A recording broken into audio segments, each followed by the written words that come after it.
はい、雨さくらです。いつもご視聴ありがとうございます。今回は飛行エドワードをレベル240にしましたので、そちらについて見ていこうかなと思います。前回作成しました予告動画、こちらは見ていただきましたでしょうか。結構ですね、こちらの編集も時間と力を込めてやっていってますので、まだ見てない方はぜひとも見てもらえたらいいかなと思います。大変エドワードの強さがわかるんじゃないかなと思いますので、よろしくお願いいたします。ではですね、このエドワードを強化しようと思ったきっかけ、こちらはまずは Twitter になるんですよね。 PVP の土曜日の締め切りの中で対戦相手で2体持ってる人がいましたので、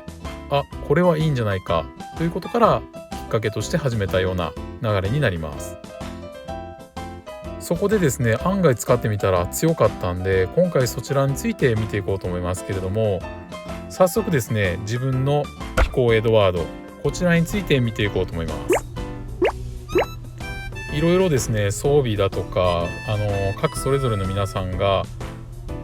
設定いろいろしてますけれども、自分はこれが一番しっくりきてるかなというふうな印象ですね。ステータスから見ていきますけれども、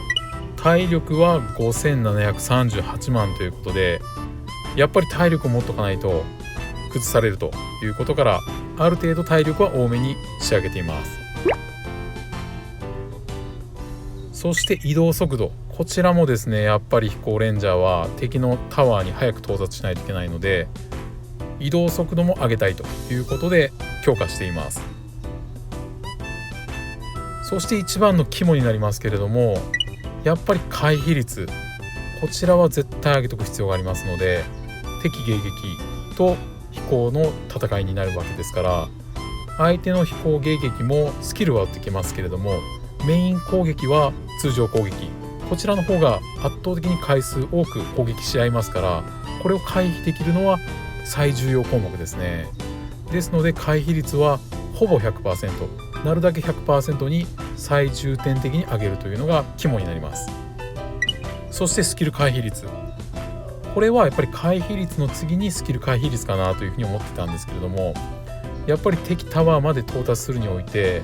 スキルを発動されるとやっぱり食らって死んじゃうんですね。そこまで持たせないといけないということから、回避率はもちろんですけれども、スキル回避率も絶対上げとかないと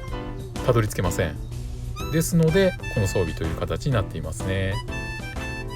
そしてスキル抵抗、やはり中でもスキルは被弾してしまいますので、体力を上げてる分スキル抵抗でその威力を軽減して生きながらえてタワーにたどり着くということから、スキル抵抗もやっぱり上げる必要があるということになります。レンジャー再生成時間だったりね、レンジャーミネラル費用、これも下げられるとやっぱりいいかなと思うんですけれども、最低限装備を合わせていくとこういう感じになりますね。もっといい装備があればより強化できるんじゃないかなと思いますので、宇宙艦船エドワード、これは伸びしろがあるんじゃないかなと思いますよね。その中で装備になりますけれども、やっぱりこの武器で移動速度を稼いでいるということになります。攻撃力と体力は必須でありますので、鉄砕画は飛行に対して向いている装備じゃないかなというふうに思います。そしてレナードシューズ、ここもですね、普通のブーツで移動速度とミネラル減少という手もあったんですけれども、やっぱりさっきありましたように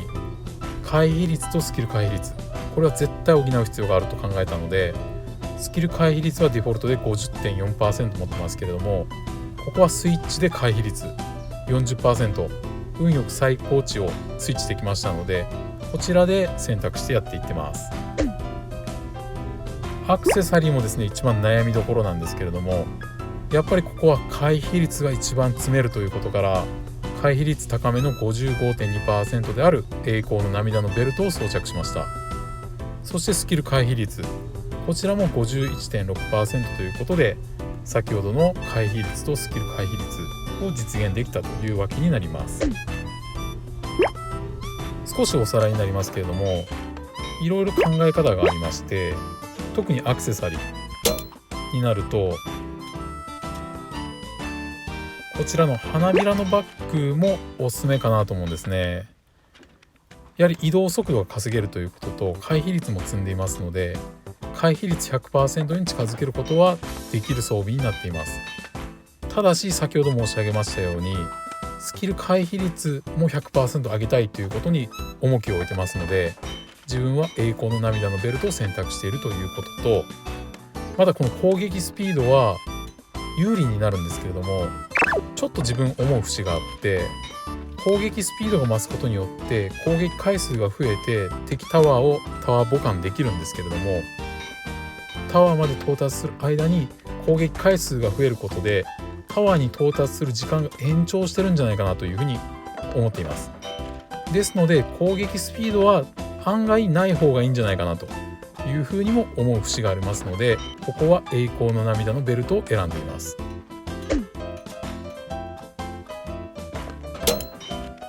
武器もですね、覚醒の剣でもいいような気がしますね。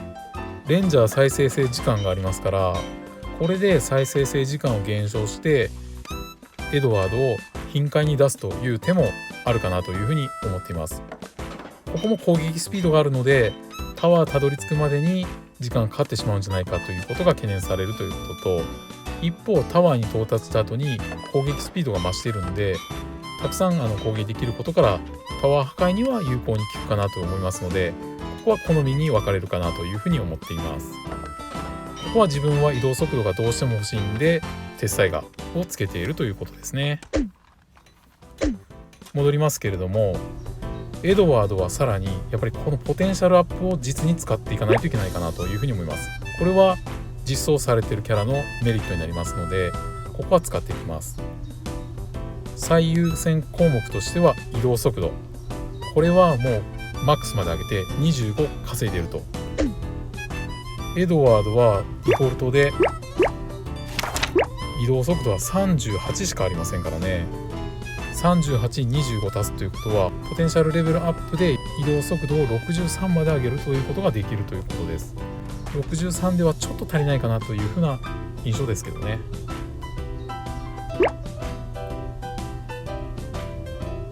そして攻撃力も上げてタワー母艦により近づけているということと、ゆくゆくはですね、やっぱり体力と防御力も意味あるかようわかんないですけど、この辺も上げていってもいいかなというふうに思ってますので、エドワードはちょっと伸びしろが強いかなというふうな感じはしますね。こんな感じでですね、エドワードは強化していってるんですけれども、実際その PVP の戦闘においてはですね、かなり効果が見えてるんですよね。その中身を見ていきますよ。今現在水曜日のお昼1時ですけれども、今現在マスター1の284位ということになります。火曜日からですね、この装備にして仕上げていってるんですけれども、今現在こんな感じで防衛状態ですね。マスター1の激戦区の中であってもこのように防衛成功してるんですね。この辺は負けていってますけれども、この辺りとかですね、結構勝ってますよね。まあこんな感じ。ちょっとね、この中にもツイッターでの仲良しさんが入ってたりだとか、知らず知らず対戦したりとかしてるんですけれども、ちょっと承諾も得てるので、その中身について見ていこうかなと思います。こちらのお友達さんですね、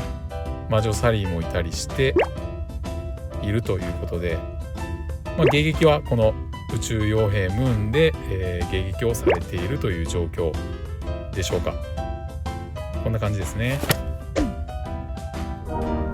その防衛を見ていこうかなと思います。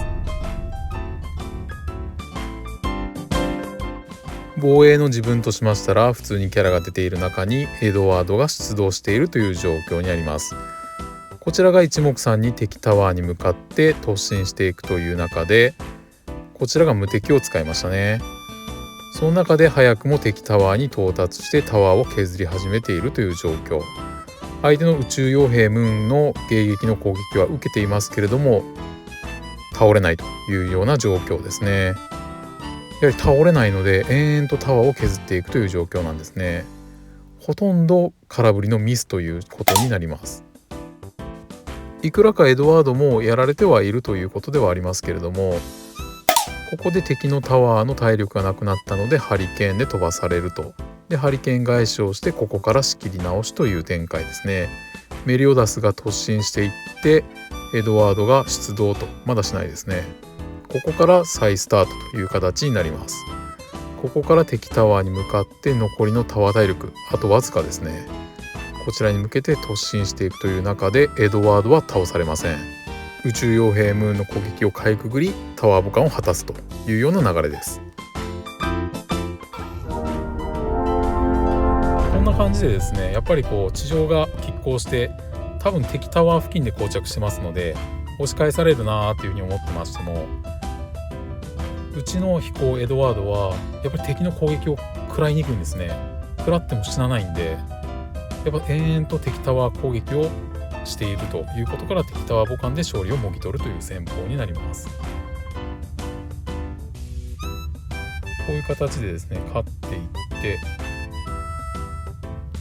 ちょっとこちらの方も見させてもらいましょうか。こんな感じで光闇がいっぱいいて、でこちらはキョンシーですね。キョンシーの決定打ゴリ押し編成にしているという編成、こちらでどうかということになりますね。ではリプレイを見ていきます。まずは攻撃側が一巡出す中にこちらもエドワードが出動しているという状況になります。エドワードが中盤まで進出してこれからどうなるか。敵迎撃の攻撃は一切受けないですね。よく見るとこれは雪だるまもいましたね。雪だるまとキョンシーの二刀流という感じでしょうか。それにしても攻撃を食らわずにタワーを延々と攻撃しているという状況で、タワーがきつくなりここで無敵を発動ということになります。こちらも無敵を発動しましたけれども、延々とタワーを削っていくということ。アイスでエドワードは全て解けましたね。でも後方から新手のエドワードが伸びてくるという形でもキョンシー雪だるまの2体編成でも全く死なないですね。クリティカルが入った形にはなりましたけども、これでも耐えてますもんね。1体でこらえて延々とタワーを削っているという状況で、2体目も来てタワー母艦までわずかと、耐えきれずにハリケーンで飛ばしてメリオダスが走っていくという流れですね。ここでもエドワードが追いかけてタワーに迫るということで、もうタワー母艦まで間近ということで破壊ということになりました。こんな感じが延々と続くんですけども、今朝ほどになりましたらこちらの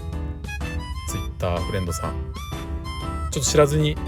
防衛しちゃってて、それをツイートしちゃってて大変ちょっと迷惑をかけちゃってるんですけども、許可を得ましたのでこちらの方もお示しさせていただきたいなと思います。同じようにキョンシーの240ということで決定打編成と、キョンシー240に対しても自分のエドワードは解けないですね。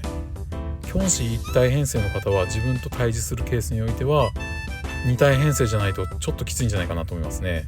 負けるリスクを考えると自分と戦うのは控えた方がいいかもしれないなというふうに思いました。ではちょっとリプレイを見ていこうと思います。まずは攻撃側のキャラクターが一瞬して出てくるという中にエドワードが出てくると、もうこの時点で半分ぐらいまでは進出してるんじゃないかな。そしてこの戦いにおいてはもうすでに3体出動してますんで、かなりうじゃうじゃ出動されてますね。そしてトルネードで敵タワーに貼り付けて、こちらもトルネードで返されると、無敵を張ってここから仕切り直しと、もうすでにエドワードが大量出動してますからね。これで敵タワーに迫るということなんで、ちょっとやっぱ怖いですね。ここからタワーを削っていくということで無敵を張ってカバーしますけれども、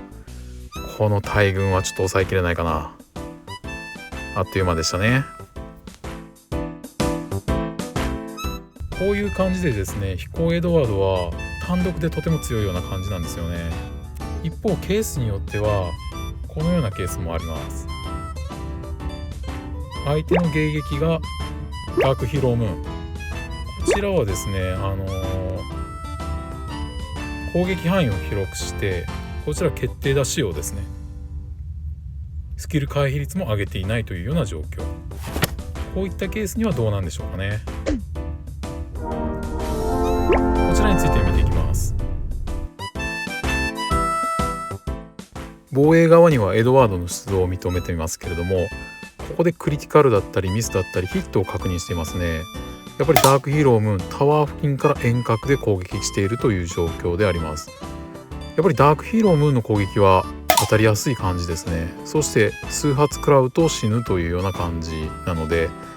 やはり属性への影響が大きく出ているのは間違いないでしょうね。そしてあっという間にやられてしまいました。なんか不思議な感じしますね。このダークヒーロームーンにはすぐ溶けていたということで、やはり属性の影響が大きく出ているとはいえ、正直このダークヒーロームーンに負けるのかなというふうな印象はあります。攻撃範囲を広くしてありますんで、エドワードが近づく前から攻撃を食らい続ける中で、そこで死んでしまうということが考えられていますね。ちょっとダークヒーロームーンはやはり天敵かなというような印象があります。しかしながらマスター1だったりマスター2の状況でダークヒーロームーンを迎撃にしている人はかえって減ってますから、そこにおいては飛行エドワードは無双できるんじゃないかなというような状況です。自分においては攻撃時は飛行エドワードは入れていません。やっぱり防衛時において AI は無敵だったりアイテムを闇雲に使ってフルで戦いますから、それを無敵を、張ってる最中だとかに進軍していって敵タワーに近づいて相手のタワーを削る、耐えきれなくなってハリケーンなどで飛ばしていって相手のアイテムを使わせるといったような戦法になっていますから、防衛時に設定しているという段階ですね。攻撃時においては飛行エドワードを外して従来通り相手を選んで戦っていくというような流れになります。以上ですね。少しまとめるとなったら難しい感じもありますけれども、飛行エドワードは体力も積んでスキル回避率と回避率、こちらを積めばまず倒されずにとても強いキャラクターだと思います。ヒーロームーンにおいては少し脆さを持っていますけれども、相手の攻撃時にヒーロームーンを出させるということから、そこは相手の戦力ダウンを導けるんじゃないかなというふうにも思ったりしています。まだですね、この飛行エドワードは検討段階でもありますし、まだまだ伸びしろがありますので、これからも研究開発してやっていきたいなというふうに思います。今回もですね、以上となりますけれども、ためになる情報をこれからも発信していけたらなというふうに思っております。ですので、まだチャンネル登録されてない方はぜひ登録してもらえたら嬉しいですし、これからも視聴いただけたら幸いかなというふうに思います。では最後までご視聴いただきましてありがとうございました。またのご視聴をお待ちしております。